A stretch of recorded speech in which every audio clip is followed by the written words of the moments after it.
If you like the video, please consider supporting James Corp on Patreon.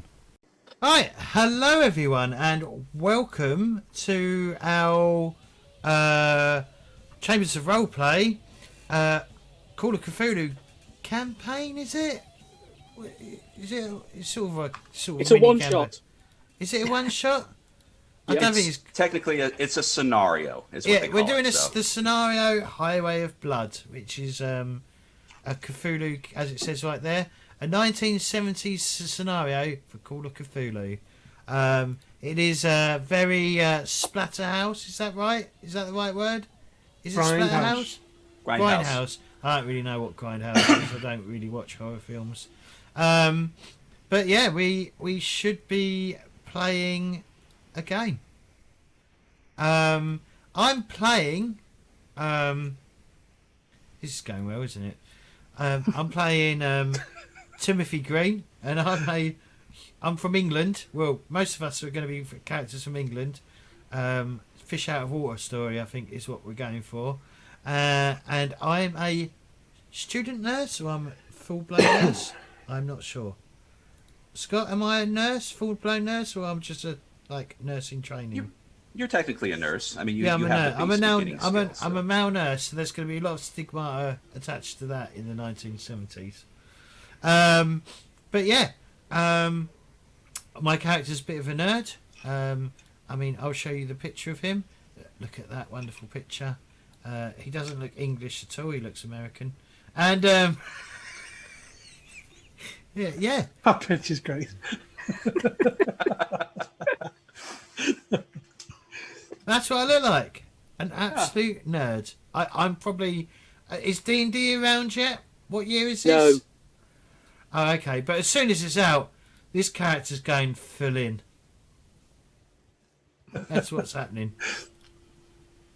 But yeah, we'll go to Bud. Bud, why don't you tell us a bit about yourself and who you're playing? Okay, can I show you my character sheet? Of course. Oh, I have to do it, I think. Yeah. Okay. Who this guy is. He looks like he's doing more drugs than anything. Yeah, Reg is a drifter. He, according to this, he has a dirty black AC/DC shirt and he has a chain around his neck with a guitar plaque on it. It's signed by Angus Young and it's his most prized possession. He's a bit of a fast talker and a charmer who kind of bums his way through life and managed to bum his way onto this trip to America, because he guilted Jack into bringing him along because Jack owes him one. He's always looking for a free drink, always bumming cigarettes, and he thinks rock and roll is the meaning of life. There you go. None of that disco malarkey. What? No, none of that pog rock stuff. Now I'll have to stop you there. Yeah. Okay. Keith. I'm up, huh? Okay, so I'm playing Wallace Cumley. So there's my picture right there. We'll make it easy for everybody. We don't have to use the character sheet. So I am Wallace Cumley. I'm a 21-year-old from Austin, Texas. I just graduated from the police academy, but I got about a month before I begin my new career as a traffic cop in Austin. So it's time for my cousin from England to head on over to the States, accompanied by a couple of his buddies, and we are going to. My family and I are going to show him and his friends some Southern hospitality, and we are going to hit the open road. But to do that, we are going to pile into old Vandalay here, and we're going to hit that open road. But just be fair warned, I'm a little straight-laced. So, Reg, you are warned. Whatever, man. But that's who I'm playing. I'm playing Wallace Cumley. Sue? Hi, I'm Sue and I'm playing Mary Coupland. I'm a photographer. At least that's my hobby. My job is I work at an employment agency alongside Jack. But photography is what I'm really passionate about, so I've jumped at the opportunity to go to Texas because there'll be a whole lot of new things to take pictures of. Exciting parched environments, cactus, wildlife, all that kind of stuff. It's going to be amazing. Thank you.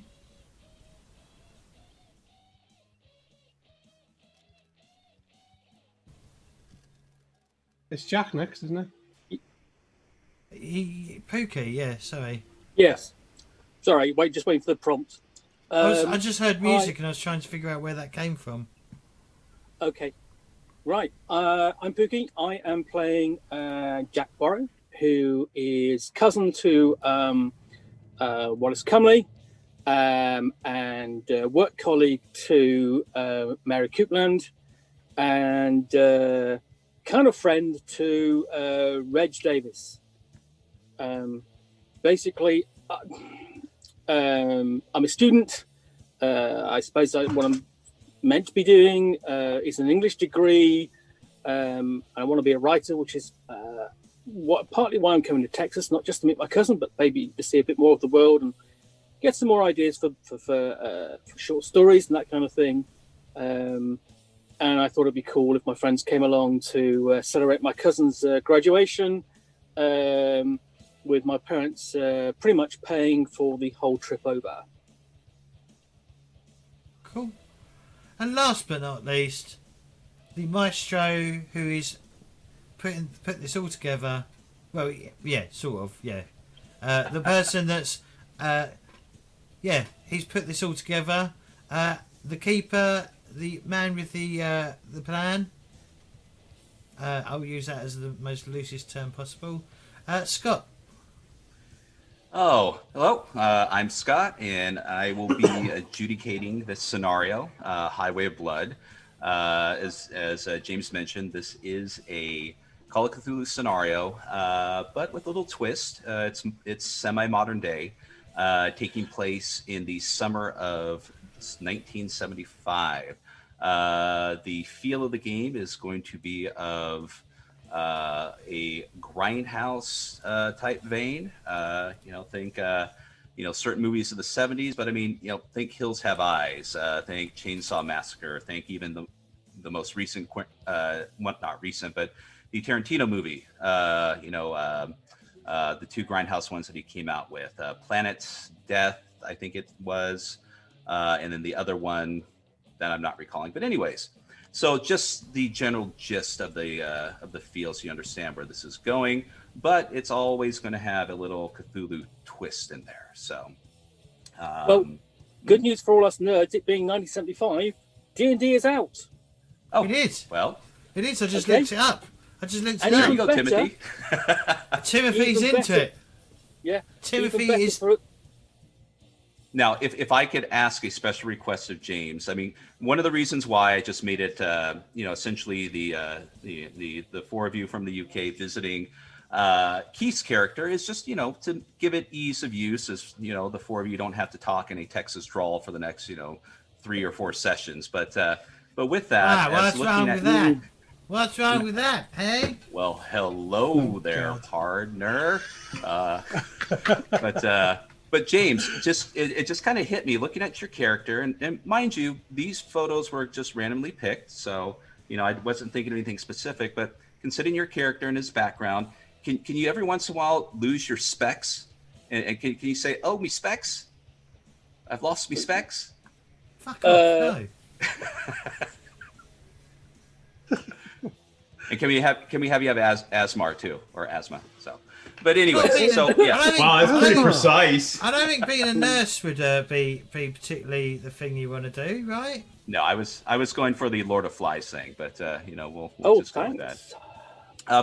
But anyway, so yes, Highway of Blood, Call of Cthulhu. So that's pretty much the gist of it. It's a great scenario. I've read through it a few times because I have to. Because I'm slightly dyslexic. So there may be some bits of information here that apologies ahead of time to the wonderful authors who I hope may be watching it or seeing it later. My plan is to not do your scenario a lick of disservice, but we'll see how these things go. Likewise, like with all things, every bit of information within every Call of Cthulhu game I've ever run suddenly disappears when I run a game. So if I have to make a rules mistake, we'll roll with it. But otherwise, the whole point is to make sure that in the vein of the Grindhouse games, that since Sue is technically the only female within your group, that she might be the one to actually survive. But we'll I'm counting on it. So are we. So James, what I could do is, if you want, I can just kind of give a brief description before we go into the prologue, if you like, regarding certain things, regarding the sound and the sound bites that we've done. But I can leave that up to you if you want me to hold off on that for now. No, it's fine. Okay. So what I've done with the help of a good friend of mine, Matt, is in this particular game, there is a secondary character running in the background. There's a DJ. If you've seen like the movie The Warriors, think of something like that. And this DJ throughout the game is going to be giving bits of vague information along with a soundtrack that is provided by the authors of this game, music they've suggested to kind of help with the ambiance. And so a friend of mine recorded the script that I set up for the DJ. I added that with a little bit of static effects and a little sound bite of the music. But due to copyright issues, of course, it's something that we can't really play live on Twitch.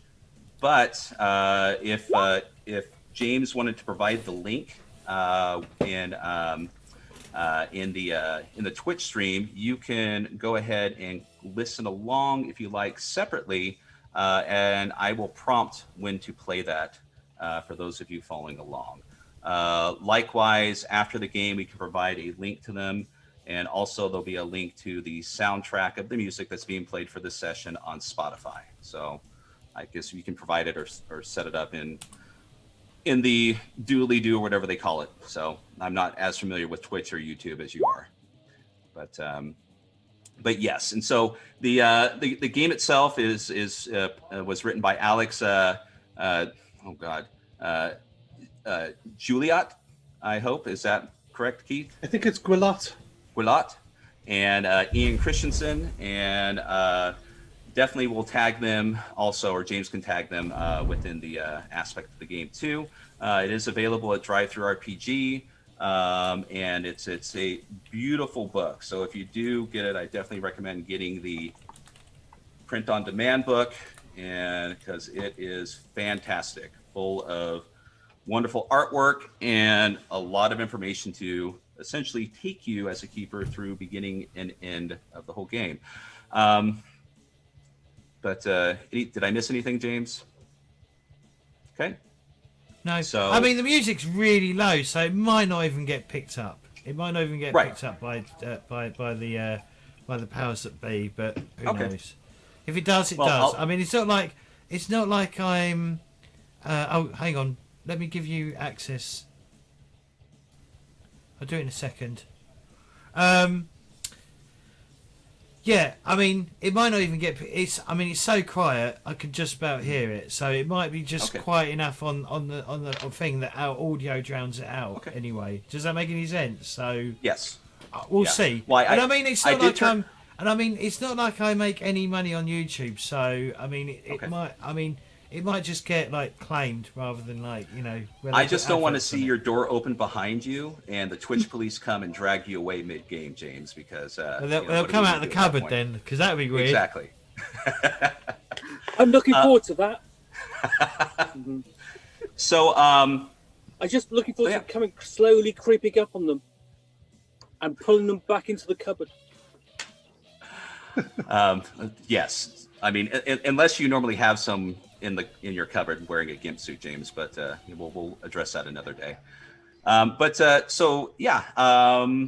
can go ahead and go through the brief description, and we'll move on into the game if there's anything else you'd like to add, James, before I do. No, please crack on with it. Okay, so as briefly touched upon when people were doing their character descriptions and introductions, Wallace Cumley is a recent graduate of the Austin Police Academy. Upon graduation, before graduation came to, his family sent out invitations to several people, and his aunt, who lives in the UK, received it and said this would be an excellent time for them to come out and visit and bring their family and some friends along for a visit to the US. So upon arriving, they went through the graduation ceremony, spent a little time with Wallace's family, at which time Wallace decided, well, hey, this might be a great opportunity to show his cousin, Timothy, and the rest of Timothy's friends, Mary, Jack, and Reg, some of the sites that West Texas has. Primarily going through a couple campsites, seeing the the wonders of the desert and everything that it can provide. So one of your first stops was the Big Bend National Park campground, where you had spent a few days there, and now after you've gathered everything up and proceeded, you are heading north on Route 385. When you Is there anything particular about that route? Like, what's famous about it? What's known about it? Nothing famous about that route. It's just a highway in Texas. It's a major highway in West Texas, traveling through it. But there's nothing. This just so you know, 385 is not the Highway of Blood. It's just a regular highway. So where does it go? Where does it lead to? It leads to the northern point of Texas. So if you look on your map, or if you have a globe next to you, James, Texas is like this, and then it's leading up to the Panhandle eventually. So Goes to a place called Hell, which is my guess. But currently, though, Wallace, you must not have been paying too much attention, because when you left the campsite of the national park, it's come to your conclusion that you're a little low on gas, and you are pretty much in the middle of nowhere. So we'll move on from that point. Does anyone have any questions before we go into the prologue of the game? Nope. No, I'm Okay, good. good. So What snacks do we have? what's that? That is up to you, James. And if it's anything specific, like if it was a Lion Bar and it's not melted, you can give me a luck roll. It'll be an extreme success that it's not melted, but by all means, go ahead and do that. How the fuck did you know what a Lion Bar is? Okay. How about a Cadbury Crisp? I mean, I don't know what. I mean, we have those things here. I don't know if Cadbury's Crisp is a We thing. do? let's No, I'm just kidding. Yeah. It's okay. We're not going to degrade into a me and James minor argument and bog down the game. Okay. I'd make a Oh. nice change, wouldn't it? So contain yourself, Timothy, before I make you lose your specs. Oh, where's Okay, your specs gone? So here we go. So the endless ribbon of asphalt stretches before you to the vanishing point at the low hills on the horizon. Through the heat haze, though the heat haze makes the distance nearly impossible to guess. The car itself has become an oven. The van, I should say. The van itself has become an oven as the temperature tops 100 degrees. Being from the UK, I would imagine these temperatures would be horrid. Is it dry heat or is it a humidity heat? It's going to be humid too, and it's not even 11 in the morning yet. Most of you have stripped down to the bare minimum clothing required to preserve your own modesty, but you still look like you just climbed out of a swimming pool. Having the windows down does little to help, as the hot wind feels more like an industrial hairdryer. You have enough water to keep you hydrated, but it's so warm that it's like drinking weak tea. And I'm sure the four of you have comments on how weak the tea is. So, but you were told that the next town wasn't that far up the highway. You haven't seen so much as a speed limit sign for the past 20 miles.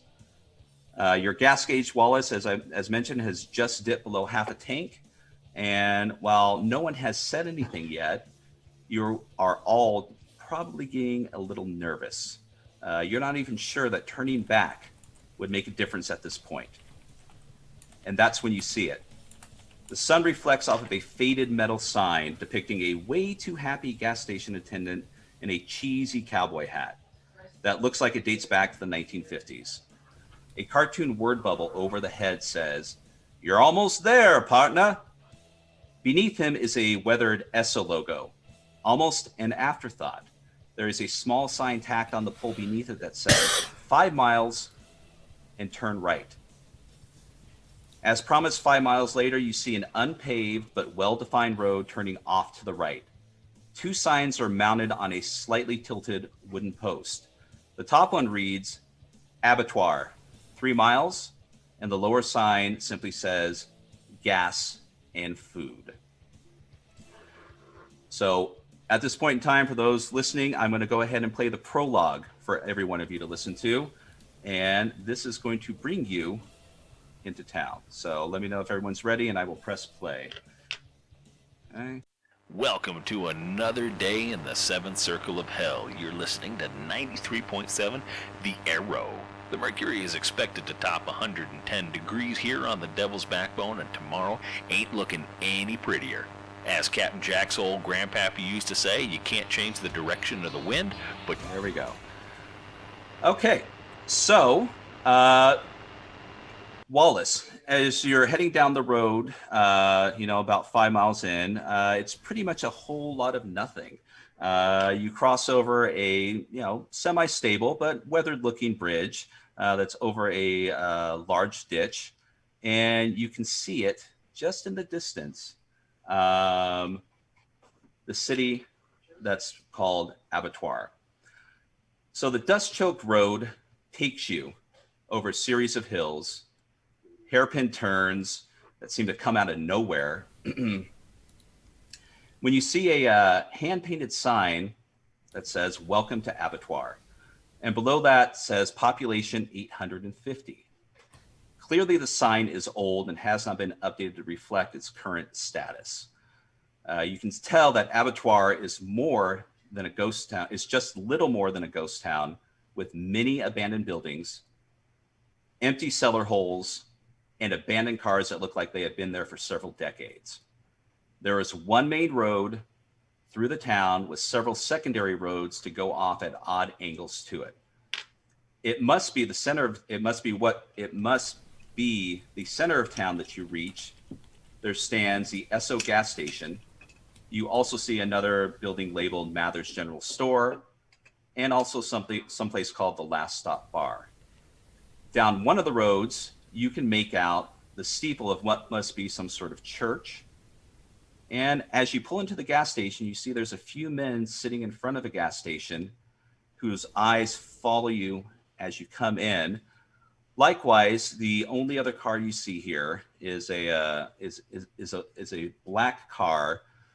2 men are standing near the car talking to what looks like the gas attendant, and these 2 men are both dressed in a suit. And that is where we will come in. So, Wallace and everyone else, you're now at the Esso gas station in Abattoir, Texas. Why would you name a town after a bloody slaughterhouse?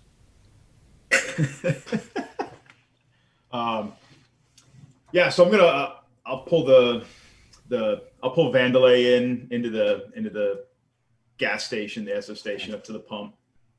What, you like the name Vandalay? It's great. What does it mean? We'll talk about that on a break.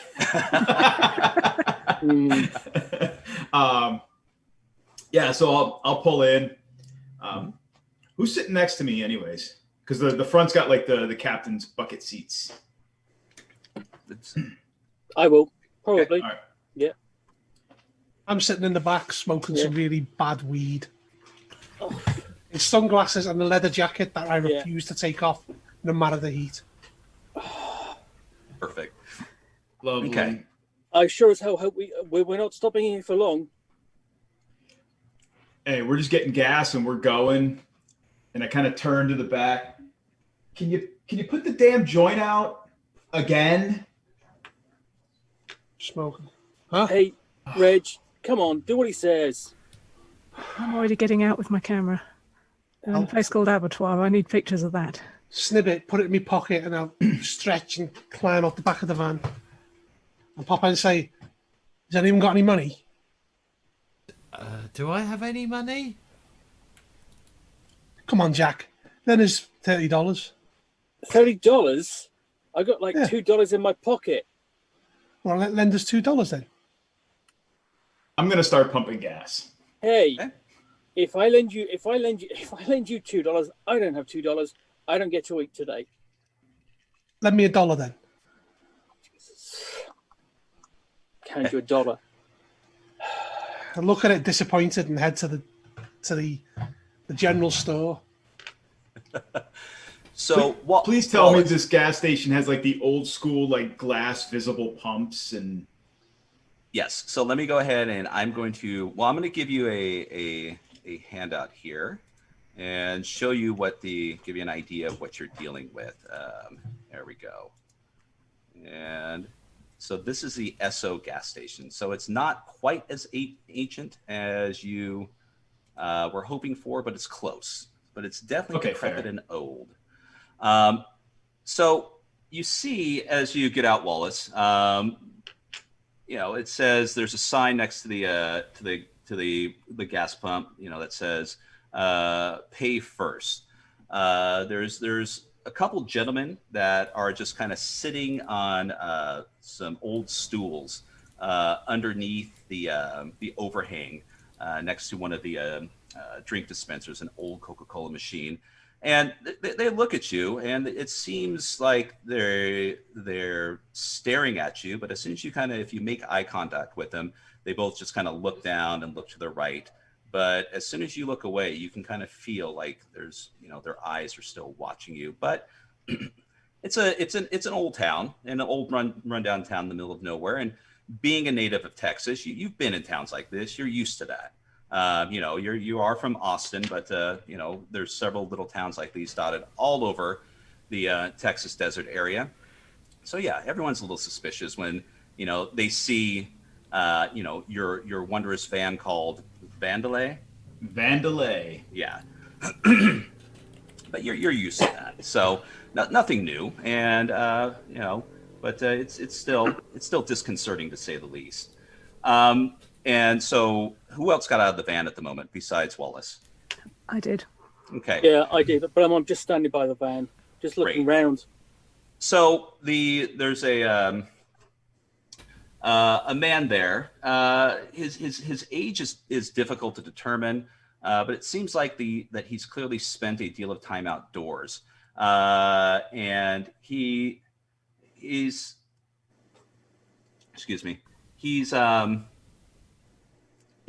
talking to these two men who are dressed in a suit.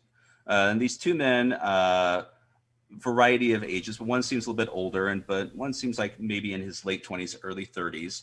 And Mary, you hear, as you kind of step out of the van, you hear the tail end of this discussion. The man who looks like the gas attendant goes, thank you. What was it? Agent who again? And the older man in the suit, says, Special Agent Carlisle, sir. And once again, if you see or hear any information about this family, let us know. And he goes, will do. And the one who identified himself as Special Agent Carlisle hands the gas attendant what looks to be a sheet of paper with photographs on it. And he goes,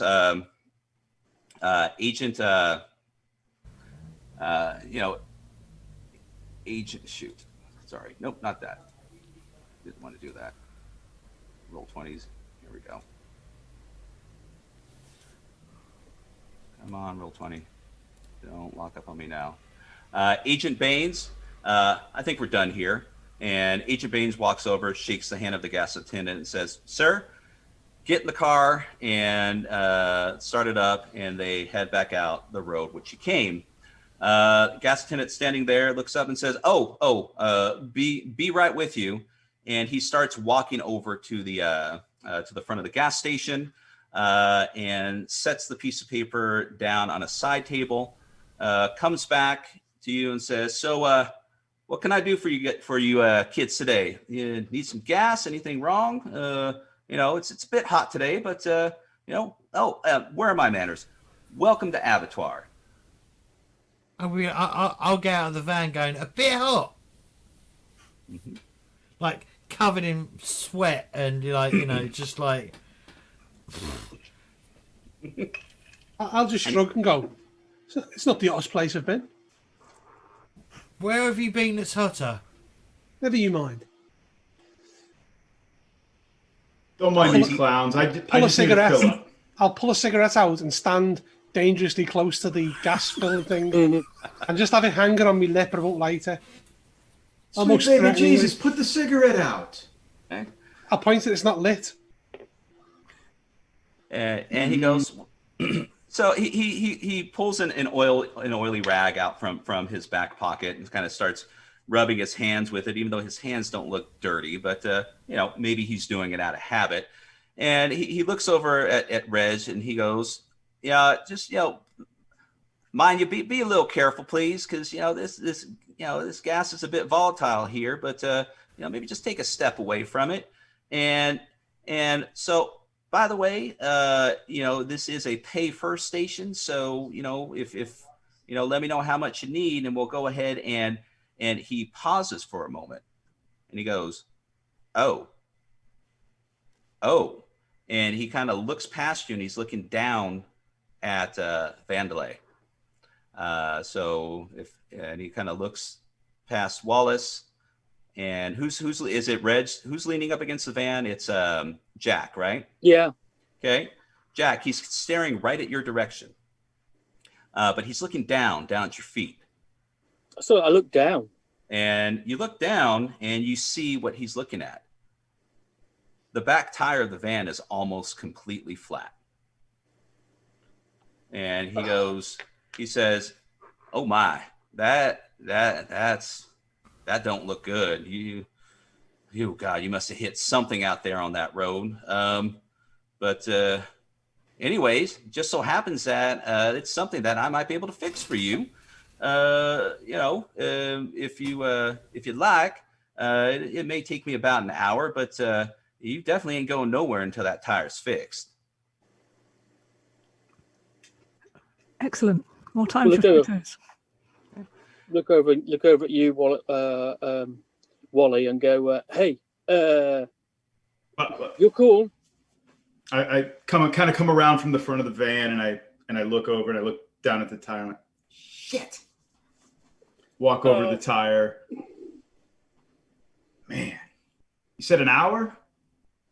Give or take. I mean, and he turns behind him. And he goes, hey, Nate.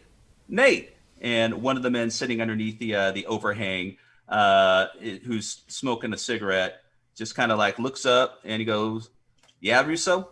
And he goes, about an hour. Maybe give me a hand with this, this tire. We can get these kids up and running and out of here as quick as possible.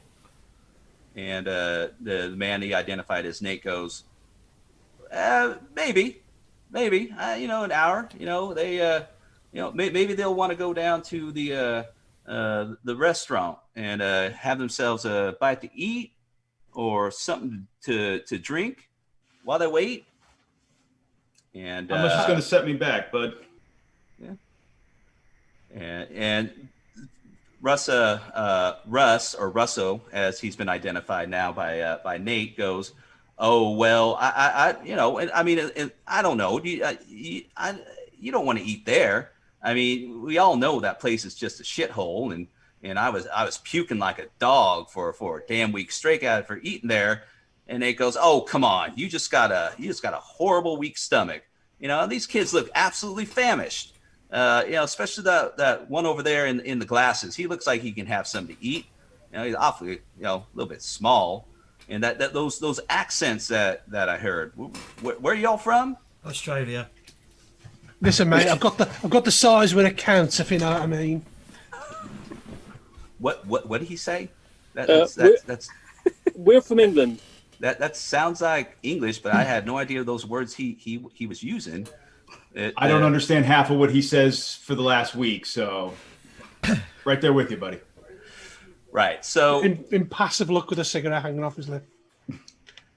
So he says, if I can get your key, we can go ahead. I can have Nate over here back it into the bay, and we'll get started on it right away. You know, feel free to wait around here. I know it ain't much, but you know, it's if you just want to hang out here for, you know, like I said, maybe about an hour or so, and you know, it's not gonna be too hot. You can just, you know, relax here. What does it take an hour to change a tire? Well, you know, okay. So we got to make sure it's the proper fit if we have an extra tire in there. But likewise, we got to like plug the hole, and you know, it just, you know, things kind of move a little bit slower here in Texas. Not being around here, you probably wouldn't understand there, son. Reggie, there's two speeds in Texas here, buddy. There's slow and there's stop. That's it. So this is fast paced. This is normal. Where's this restaurant? Diner? Anywhere we can go and get a beer. Oh yeah, you know, you definitely go down to and Nate chimes in and says, yeah, you can get yourself a beer, anything you want there. It's just a short walk up the road. And I'm going to go ahead and give you guys a map here so you can see it. And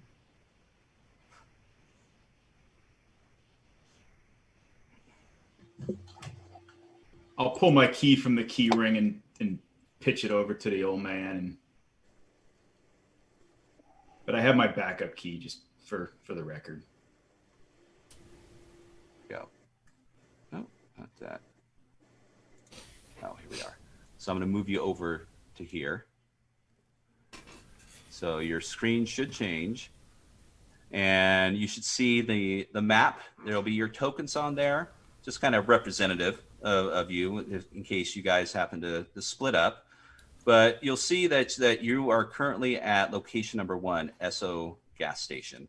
What they're referencing to is the last stop bar, which is essentially just a short little walk into what's called the main area of town, which would be 3D on your map. So that's where Nate's directing you to.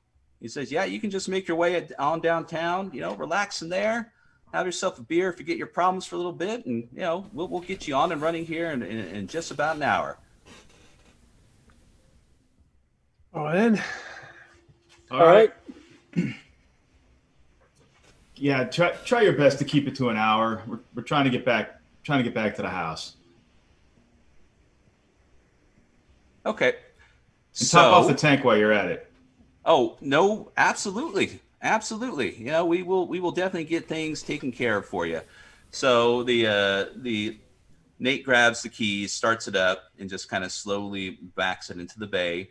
And he says, yeah, just you know, check back in about an hour. If we don't see you, you know, maybe I can send someone down to get you if you're still at the bar and enjoying your lunch for the day. All right, cheers, matey. I just kind of shake my head at these guys. So is everyone going to go for a walk? Anything you're going to do? Anything you're going to, you know, maybe just kind of throw in there? So everyone's just kind of just heading on out. I think Yeah, it's I'm gonna mosey, which is what they do in these parts, isn't it? I think More like a saunter, not a mosey. I think Mary's going to make us take twice as long as she takes pictures of all these fucking. Yeah, I'm going to crappy photograph buildings. everything. I've already taken pictures of all the gas pumps.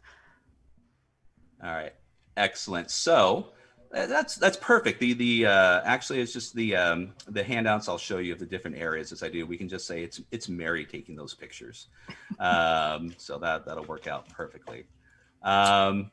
Sorry, Mary. Do you mean Mary took those pictures and these were found on the camera afterwards? No, she's got a Polaroid. Is this the found Yeah. footage? Are we in our first ever? Is this like the first ever found footage thing? Okay, so I just threw up another general handout provided by the authors to kind of give you an idea of the state of the downtown area, which I will go ahead and give you a brief description here as you guys are walking out there. So, here we go. Roll 20. I hate you sometimes. There we go. Okay. So 5 of you are making your way, down this old broken road into the town center area. Reg sauntering behind.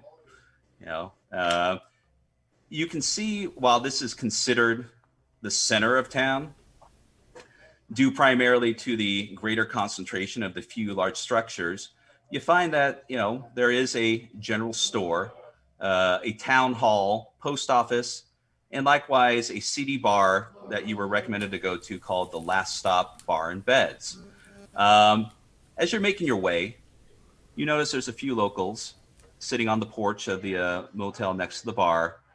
Other businesses that you kind of glance around at and notice are a barbershop, laundromat, a grocery, liquor store, drugstore, bank, shoe shop, and your typical Texas tourist trap called Thunderbird Gifts. It's very hard, though, just due to the state of the town, to tell without walking up to these places of business what's open, what's closed, and what actually might be out of business. To the north, you can see the town's water tower and a cemetery situated atop a low hill. In the distance is a large industrial-looking building, and to the south, a classic church steeple can be seen over the shop roofs. Okay. So, everyone going straight to the bar. How would you like to proceed? Spend your hour in town. Yeah, I'm going to tell Mary not to hang food too far back. There's something about this town that makes me feel a bit uneasy. I don't know what it is. It's the name, isn't it? Yeah. Well, it's the fact it's a fucking named after a slaughterhouse. Yeah, so I'm surprised we can't America, smell. They're not very good at naming towns over here. Yeah. Mary, if you want to take some photos, I'll come with you. I need to stop by that picture of abattoir, grocery, and liquor. That's amazing. I need to stop by that Thunderbird's Gifts if it's open. I got to get my sister a shot glass. She's got this fixation with those damn things. Excellent. Well, I want to get a beer. Okay. We'll go get a beer then, Reg. Well, this is Texas. I bet they got a beer machine there too. Just remember, Reg, though, if you ask for a pint, you get less than a pint back home. Okay, so if you guys are splitting up, if you can try your best just to kind of move your tokens to represent the general area that you're going to go to, unless everyone's going into the bar first. So. No, I'll go with Wallace to go to the gift shop. Okay. Where's the gift shop? I think that's where I just moved my token to. I think that's 3I. Yep. Is that I or 31? Oh no, it doesn't go all the way down to 31. It's 3I. Yeah, I mean, just generally, just so I know that, just so I have an idea of who's together and who's not, so to speak. So, okay. So we've got Wallace and Timothy heading down to the Knick-Knack store, and then we've got Reg heading into the Last Stop bar. Mary, where was it you were going again? I'm on the street taking pictures of the shops. Okay, taking pictures, and then last, Jack. Jack's with Mary. Oh, Jack's hanging out with Mary while she's taking pictures. Excellent. Yeah. So we'll go ahead and go with we'll start with Wallace and Timothy first, and then we'll move on to Reg if everyone's okay with that. So should we take our first break? It's up to you. This might be a good opportunity if anyone needs to head out for a bio break, if you want to take a little breather. It's about the hour. It's roughly just over the hour. So yeah, let's take our first break. Take a little short break. and then we'll come back in 10 minutes. So everyone, don't touch that dial. You know the deal.